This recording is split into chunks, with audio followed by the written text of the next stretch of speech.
Okay. So, I don't know, you can put the headset if you want to.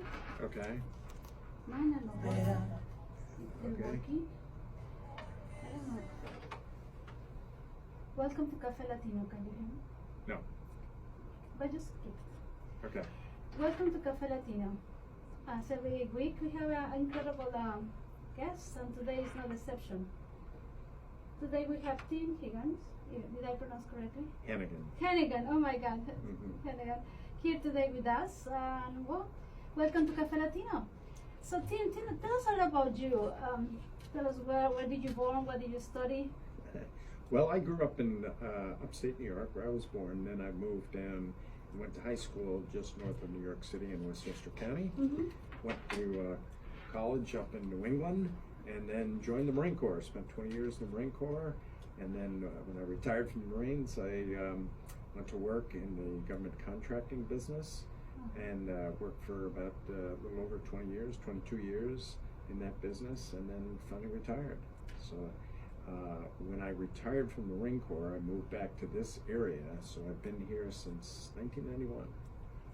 You have to speak louder. You have to speak louder, okay? So, what did you prompt you to go to the service? You know, To the military. to the military. Yes, why? At the time, I was looking for some type of adventure. Uh-huh. When I graduated from college, I just did not want to settle down to some regular business type job. And, you know, the military offered a lot of opportunities for travel, and I'd done very little traveling, certainly out of the Northeast at that point. I decided that if I was going to go to the military, I'd go with what I determined to be the best military service possible, and that was the Marine Corps. The Marine Corps. So, younger people struggle to take the decision to go to serve the country, you know. And the Marine Corps, as I know, maybe I'm not ignorant about it, but are the ones that are in the front of every war. That is true? To a large extent, yes. Uh-huh. The Marines pride themselves as being the so-called 911 force, first to fight and first in there, and inevitably, because they're a fairly mobile service and have good relations with the Navy as part of the Department of the Navy, can get to theaters pretty quickly. So the Marines usually are right in the thick of it. So what did you do when you were in the Marines? I was an infantry officer. What exactly that means? Well, in the military, there are various MOSs, military occupational specialties, that reflect the type of contributions that different organizations make. So you have tank units, you have artillery units, you have logistics units, and the infantry guys are the guys who are right down there on the ground, shooting at the enemy on the front lines, and the purpose is to close with and destroy the enemy. Oh wow, that's incredible. 20 years is a lot. Right, it's a good workout. It's incredible. So you began at the age of 18? No, it was when I graduated from college, so I was 22. 22. So what did you study in college? I studied government. Government. Right. Incredible. Then you work in corporate. What did you do in corporate after military? I was, for my first 4 or 5 years, I worked with a small company, and I was doing some policy analysis type work, and had various contracts that I supervised, and we were writing papers for the government on a contract basis and so forth. And when I left, when I moved to another company, I then got in the service business, providing so-called technical services, a wide range of services, maintenance services, base operations services, a lot of support in the conflict environments of Afghanistan and Iraq and so forth. Oh, that's amazing. And then you got involved in politics. What happened that made you to decide? Well, I to get retired, and I had always done a lot of writing when I was in the military and when I was in the government contracting world. I was heavily involved in the government contracting world in what's known there as business development, so writing proposals to win business. So I always had an interest in politics. I went on while I was in the Marines. I got my Master of Arts, MA in International Affairs at Catholic University. So I always had that interest. Always liked to write. So I was looking for an opportunity maybe to write about politics a little bit. So I looked around and made a few contacts, and next thing you know, I was asked to start up this, or to help out with this newspaper that had just started up called the Fairfax Free Citizen. I ended up taking that over, and one thing led to another, and just got more and more involved. Tell me about the newspaper. I think, did you believe that people read newspapers still? You know, they said, oh, nobody really read newspapers, and I think that people still wants to have the papers in their hands. Oh, I think so. People receive their news in a variety of ways. Yes. Some people prefer TV, some people prefer radio, some people prefer online, some people like reading a newspaper, and some people like doing all three depending on where they are. So with my Fairfax Free Citizen, we used to put out about 5 to 6 articles per day online, wonderful. And then that was 7 days a week, and then we would put out a monthly 20-page paper, and that would go out to newsstands, and we had a little Fairfax Free Citizen newspaper box at 13 metro stations, for example. Wow. And people would, just going to work, just pick that up and read it on the subway. So they might be getting the news in different ways while they're home, but when they're riding the metro, they might want to read the paper copy. That's wonderful. Have you ever do TV? Have you ever have your own show? Or No, radio? I've never done that. No, I've been interviewed a number of times, but I've never been. You never had have my own produced, show. because I think after produce a newspaper, the next step would be great to produce a TV show or something. Right. Yeah, I just never got into it. I got more into the actual Republican Party organization stuff. That's great. So tell me about it. How you decide that the Republican Party was the party that you wanted to support? Well, I've long held conservative views. I have a great respect for the Constitution of the United States of America, which is essentially a document to protect the average citizen against the government and encroachment by the government on people's private lives. That's something very interesting, because somehow the people doesn't understand, especially minorities. We don't understand what exactly meaning, what is the purpose of have a constitution. Yeah. Well, if you look at history, the greatest abusers of people, individuals and groups, have been governments. There have been tyrannical governments that have oppressed people. In some cases, it's just taken away their rights. In some cases, it's been wholesale slaughter of people. You're right. So the Constitution of the United States of America was really designed to protect the rights of individuals and people against the government. So we all need some form of government to help with law enforcement, to help defend our borders, to ensure we have free trade and all that type of stuff. But the less government, the better. And I always liked that about the United States and the Constitution. And so that greatly appealed to me. And so it was the Republican Party and the conservative wing of the Republican Party that took the lead in supporting the Constitution and defending the people through the Constitution. So when we're talking about conservative values, I wanted to share with the community that listen to us today, what are they? Many people may not understand that maybe they are Republican, but they don't know that they're Hispanic. So, I would like to go back a little, talk about the values of the Conservative Party. Well, number one is respect for the Constitution, and that means respecting individuals and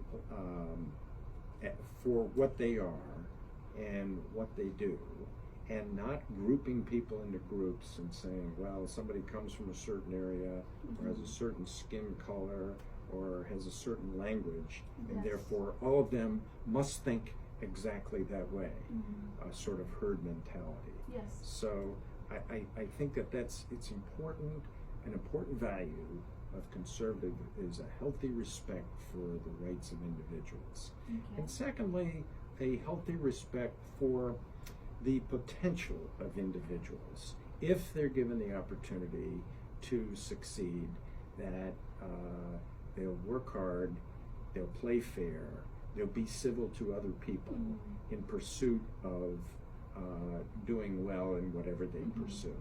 And I think that those are solid conservative values, but it comes from the idea that every person is an individual and they have individual rights, and that if everybody believed in that, there would be a healthy respect for other people. Absolutely. And we would treat people fairly and civilly and honestly. And to me, those are absolutely critical values. So lately, I've been hearing a lot about the situation, especially in the schools. That people has been upset about how the school board wants to make terrible changes, especially in boundaries. Can you tell us about the specific issue? Well, I think you got to start with the fact that we have a fluid population in most places, but maybe more so in a suburban type environment in Fairfax County. So there will be always be fluctuations in the boundaries for schools, because as people age and so forth, the kids move out of schools and so forth. Some schools will have too few students, and some schools will have too many. So you want to balance that out so that you're occupying the buildings as best as possible. I think what has happened in Fairfax County, instead of making small incremental changes as they come along, the school board and the school staff have not been making these changes, and so now they have a lot of changes that they have to make. So that's, in my mind, a mistake. So you have a backlog of changes that you have to make. And there's a new policy that the school staff is drafted up, and one of the criteria for the basis of making school boundary changes is to make it on the basis of socioeconomic and racial makeup of the students and the families. And I think that is a drastic mistake. Absolutely. That's again hurting people into groups as opposed to treating people as individuals. That's both parents and students. There's something very interesting about that. As my knowledge is a federal law that says all the students should be treated equally at the schools. Right. Without color. Right. Economic. So when they're thinking about this separation by socioeconomic, they kind of breaking the law. Totally undermining. That's exactly right. It should not be accepted. I think those of us who believe in treating people as individuals, we need to oppose that and oppose it vigorously. Absolutely, especially for people that have invested so much in real estate, no? No question about it. And people that pay up to $20,000 more for buying a specific house in a specific area. Right. Other thing I've been told, that looks like there's so many races this year, and it's in November 5th where the people have to vote. Right. So the people, when we walk in and talk with people, the people really don't realize this, no? Right. Can you tell us about the different races that are happening now and what will happen in November 5th? Well, there are 53 elected offices where all or parts of Fairfax County residents and voters can vote. 53. 53, unbelievable. Last year there were 4, this year is 53. So we have 10 for the Board of Supervisors, so that's 1 from each of the 9 magisterial districts and a chairman. We have 12 school board members, that's 1 school board member from each magisterial district and 3 at large. So on that particular, for the school board, every voter can vote for 4 school board members. They can vote for the member who's running from their district, and they can vote for the 3 at large. So that's a total of 4. In addition to that, at the county level, we have 3 soil and water conservation board members, and they're So there are votes there. And then at the state level, there are 17 delegate districts that cover all or parts of Fairfax County. So there's 17 delegates. And then there are 9 state senate districts that are different from the delegate districts, again, that cover all or parts. So when you add up all those numbers I just gave to you, it comes up to 53 elected officials. Oh, I'm sorry, I left out 2 others. I'm sorry, at the county level. The sheriff and the Commonwealth Attorney. Okay. Commonwealth Attorney for Fairfax County. Right, and the Commonwealth Attorney is like a district attorney. Correct. So, and one of the problems we face, and I think happening, is November 5th is not a presidential election. Right. So the people is not aware about this situation. Right. What would be the benefit for people to select the right person? What would be the benefit to vote, you think? Well, I think that these local elections are absolutely critical. The last 2 cycles, 2011, 2015, only about 30% of the registered voters came out to vote. And that's tragic, because at the local level, obviously the reason for that is because you don't get as much media attention, you know, the local TV, local radio, national stuff, as you would if you were running for governor or you were running for president. So that's the reason, you know, why that's a problem. But what's kind of crazy about that is that the local elections are have probably the greatest impact on individuals' lives. Wow. Okay? Can you explain a little more? Right.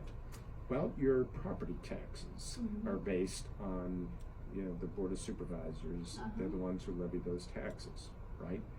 So, you know, those can be, whether you're owning a house or renting a house, you end up paying for those taxes. All the services that you either take for granted or you complain about, road service, other type, local government activities, services, they all come from the county government and the county government budget. So when you're voting for those supervisors, that's what you're voting for, right there. Taxes and spending. Transportation, local transportation. The county is responsible for local roads, not necessarily the big highways, but the local roads. And they have a say in what Virginia Department of Transportation does on the bigger roads. So we all know we have a huge transportation problem here. So that's the Board of Supervisors. The school board decides all sorts of policies. We've talked about the school boundary changes. So whether you go with the socioeconomic and racial criteria or not will depend on who's on that school board. How much money is being spent directly for student achievement and not being pushed off on other things? So in the last couple of years, we've had a lot of money spent on school name changes, and there'll likely be more in the future. You know, what type of contracting procedures, and as I mentioned earlier, I was a contractor for a number of years, and my understanding is that the school system sole sources something like 60% of the contracts. There's a lot of wasted money there. You know, competition is healthy, and that's the way you drive both good services and good prices. So if you're not doing that, you have money that's being spent. It's not going to not being spent wisely. Some of that money could be driven into the classroom, and I think the school board should be constantly hammering away on the idea that the whole purpose of schools is to educate individual children. And if money is being spent, or activities are taking place, or services being provided that are not directed towards that goal, then it's a mistake. So that's the school board. Exactly. Do you consider that the school board should be managed, the Fairfax County Public School, as a corporation? You know, the corporation have a return on investment. Every coin that you spend in a corporation had to be justified and had to be proved. So it's return on investment. Do you think the school board is missing that part? Oh, I think so. I think traditionally government isn't anywhere near as efficient as private business is. Absolutely. You've had that experience. So if every dime counts, every hire counts, And I think in government, when you're relying upon taxpayer money, you know, you can get a little bit lazy, and you're not very as conscientious about being efficient as you can. And measuring the performance of the work that you're doing. Absolutely. So if you're putting money into something, there ought to be a performance measurement plan where you can identify how effective that money is being used. And if it's not being used effectively, then shift gears and move to doing something else. Well, thank you very much for coming to here to Cafe Latino. It has been a pleasure, and we're looking forward to talk more in the future. Great. Have a great day. Laura. Sure.